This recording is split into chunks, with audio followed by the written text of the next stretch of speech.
Voilà, donc maintenant c'est une petite vidéo pour faire des formes fermées, style d'un puzzle. Alors j'ai un nouveau document, j'importe, je choisis un modèle, il est dans mes vidéos, ici, là-dedans, modèle de base, dans les autres modèles, et les formes fermées. Et on va commencer par le puzzle. Je mets la coche modèle et j'importe. Voilà, c'est un grand modèle. Si jamais le plan de travail vous gêne, on n'en a pas besoin pour le dessin qu'on fait, dans le menu affichage, vous pouvez masquer le plan ou les plans de travail. Et maintenant j'ai mon dessin.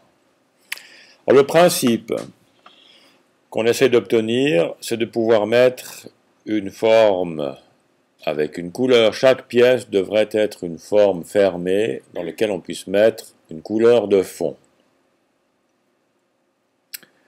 Alors pour faire ceci, l'idée est de faire un contour. On va faire un contour rectangulaire, comme ceci. On enlève le fond. Et avec la plume, on va traverser notre contour du haut en bas en créant une intersection. Donc je vais faire un trait qui part de l'extérieur de mon rectangle, je pose un point, je tire une poignée, j'applique la règle de la route, je vais tout de suite enlever les repères commentés.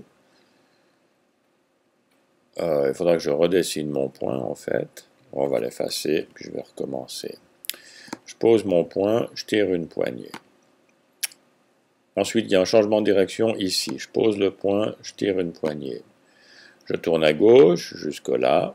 Changement de direction ici. Changement de direction ici. Et je continue.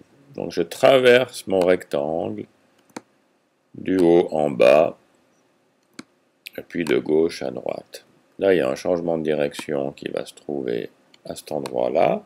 Avec une pointe, je prends la touche Alt, je réoriente, je vais au point suivant, je vais au point suivant, et je sors du rectangle, jusque là. Je prends la flèche, avec la touche pomme, j'ajuste mon tracé. Là aussi, on n'a pas besoin d'être hyper précis sur le modèle. C'est pas une clé de sol, ça, donc ça sera plus simple. Tac. On fait ce tracé, celui-là, ça, et ça. Bon, pour gagner du temps, je vais faire les autres traits avec le crayon. Donc je prends le crayon, je pars de l'extérieur, et puis je dessine.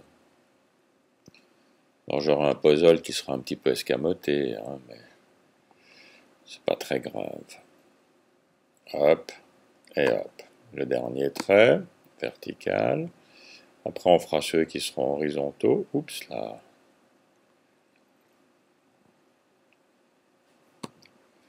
Allez, puis un trait horizontaux, comme ça, hop.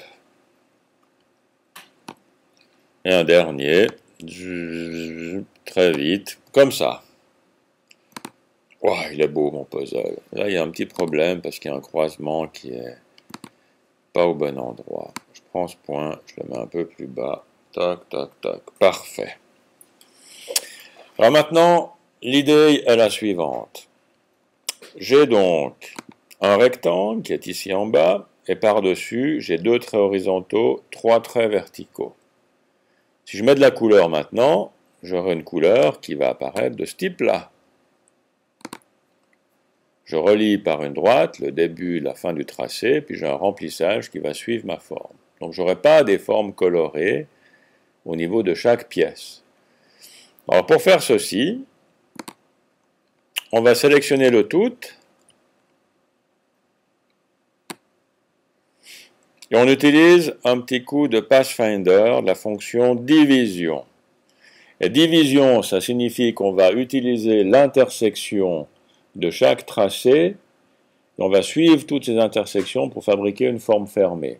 Donc la machine va repérer le bord ici, va repérer qu'il y a un croisement ici, une intersection, va faire une forme qui va suivre l'intérieur de cette partie-là, va trouver une intersection ici, va suivre cette partie-là, va trouver une intersection ici, et finalement va fermer cette pièce.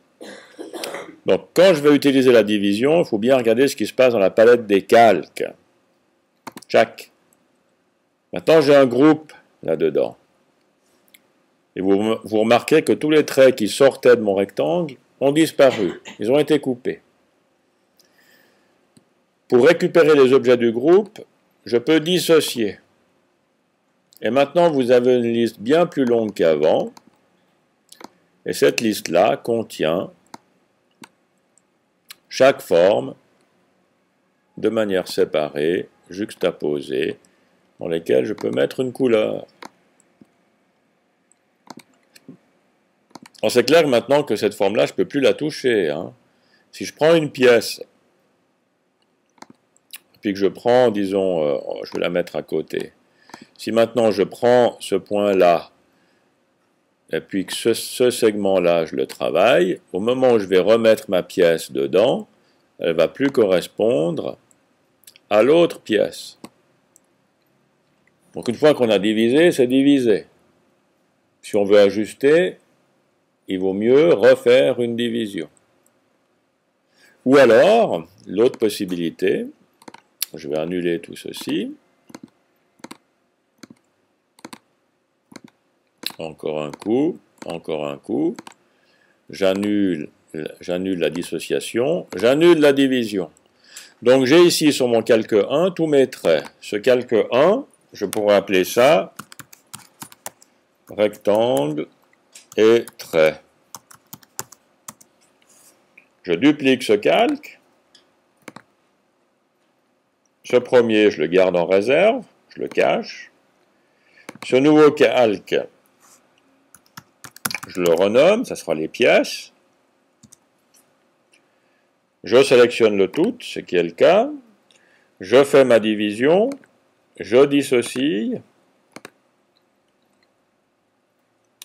Et je peux colorer mes pièces, comme j'ai fait tout à l'heure. Si maintenant, pour une raison ou une autre, je dois faire une correction, je peux cacher ce calque-là, je reprends l'autre, je fais ma correction, je prends ce point, je le mets un peu plus bas, je prends cette courbe-là, ou ce point, je mets un peu plus bas. Je resélectionne le tout, je refais un nouveau calque, je resélectionne le tout, je découpe, je redivise, non, je divise, pardon, je dissocie, je remets de la couleur. D'accord? Donc de garder sur un calque les éléments qui sont originaux, avec les traits de base, permet de faire des corrections après coup en refaisant l'opération de division et de dissociation. Bon, c'est clair que s'il y a 1000 pièces et qu'on doit mettre 1000 fois une couleur différente, ça sera un petit peu long. Donc il faut être sûr qu'on soit juste dès le départ. Ok, vous voyez l'idée? Et après, on n'a plus qu'à sélectionner chaque pièce et à mettre un fond. Donc ça, c'est le premier exemple. Et je vais tout de suite enchaîner sur le deuxième exemple, qui est l'Amérique du Sud, avec une vidéo suivante.